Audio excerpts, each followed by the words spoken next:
Some cars just sell slower than others. That's the hard truth. And just because you love a particular model doesn't mean that such a unit is actually doing well in the market. Numbers don't lie after all. Before another year flips its pages, you might want to know which cars are actually cold on dealerships' inventories based on their current sales. Hello everyone, this is Scott from CarlandTV. It's time to get in the front seat as today I am going to give you a rundown of the slowest selling cars this November 2024. Before I start, I would really appreciate it if you would push those buttons below. The subscribe button, the notification bell, all of them. This is not necessary, but those little clicks help a brother out. Plus, it pushes me to give you more valuable car-related content on your screen. Now, buckle up, and let's get back to the video.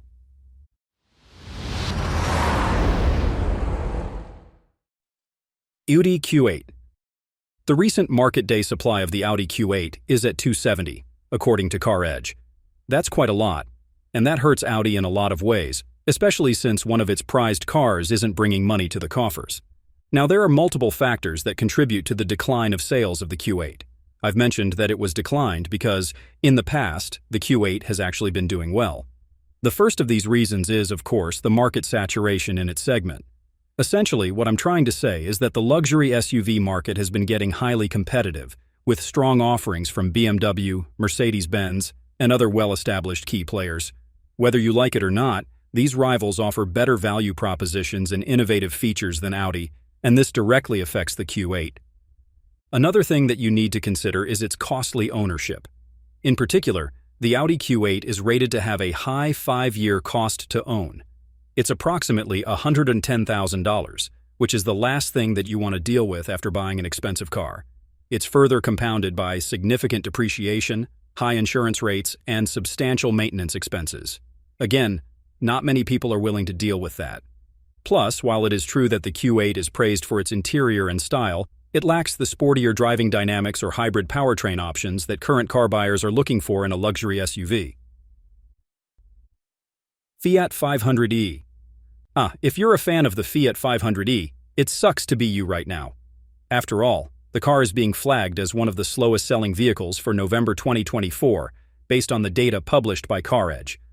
This thing has a high market day supply. It's 288, which means that there are multiple units of this car that are just hanging in the inventories of various dealerships across the United States. For starters, the 500e is a compact electric vehicle under the Fiat brand. Primarily, its target market is urban drivers. On the surface, there's nothing really wrong with this car. In fact, it actually excels in style and city usability. However, it's quite unfortunate that it's going in a niche market that is extremely competitive.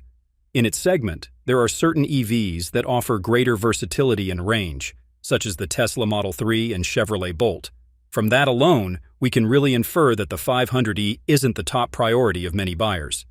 There's this issue between its price and value. Currently, there's a perception that the 500e is quite too expensive for what it offers. EV consumers may find other options with better features, greater utility, and longer ranges in the same price category as the 500e. This isn't a good thing for the 500e, which, in all honesty, struggles when it comes to popularity. Jeep Grand Wagoneer. Both the Grand Wagoneer and Fiat 500e have the same high market day supply of 288. This means that Jeep struggles to sell the Grand Wagoneer here in the United States. Of course, it's kind of clear where the faults are. The Grand Wagoneer is quite expensive. We are talking about a 6-digit SUV here, and not everyone is cool to spend that big for a ride. I mean, some will, but 90% of buyers won't. Jeep positioned the Wagoneer to compete with SUVs from other luxury brands like BMW, Mercedes-Benz, and Cadillac, which in my opinion have better reach in the premium segment than Jeep. This is further compounded by the issues relating to excessive interest rates. It makes financing such an expensive car a lot less appealing, which of course prompted buyers to steer away from this SUV.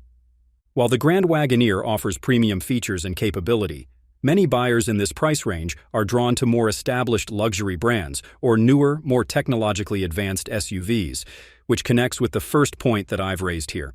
Names like BMW, for instance, often provide better brand perception and dealership experiences. Don't underestimate how these things can influence the overall saleability of a car. BMW 5 Series. The luxury BMW 5 Series isn't doing really well in terms of sales. A market day supply of 305 really tells a lot about its underwhelming performance in the market, and making greens for BMW, well, at least here in the US. A big factor in the decline in sales of the BMW 5 Series is the competition in its segment.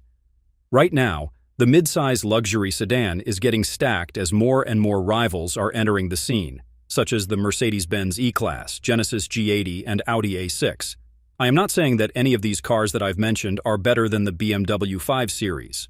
All I am trying to say is that they divert the attention of luxury car buyers from the 5 Series, especially since they have comparable features and some of them are really priced lower. Besides, people are not just into mid-size sedans these days. If you want to go big, just go buy an SUV. That's basically the trend of the car market these days, and it hurts the 5 Series a lot.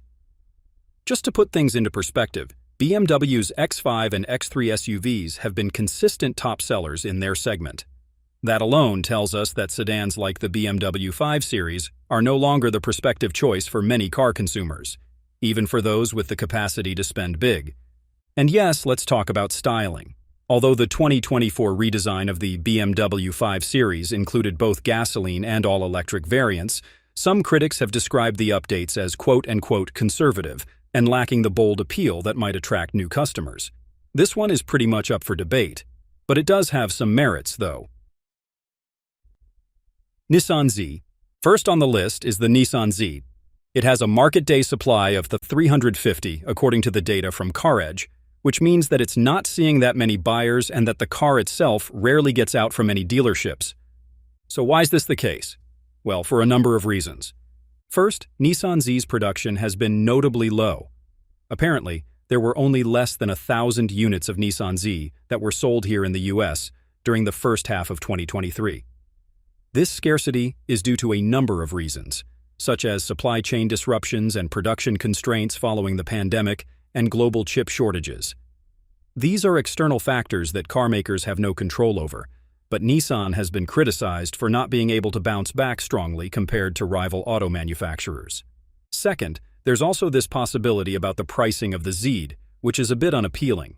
Its ask price is actually close to that of its rival, the Toyota GR Supra. And between the two, people really know which one to buy. The Supra, by all means, is more refined and technologically better than the Nissan Z. Basically, the performance-oriented Z is still behind the shadows of the Supra. I can't also rule out that maybe Nissan isn't that aggressive when it comes to marketing the Nissan Z. The car is practically not that visible to the common buyers, and only a small niche is quite aware of its existence. Sadly, these things won't change anytime soon, so don't expect that the Nissan Z will propel in the rankings in the following months. And that completes this list. Thanks for sticking to the end. If you enjoyed this video, please hit the like and share buttons. I know it's a chore, but it helps the channel a lot. Until next time, drive safely.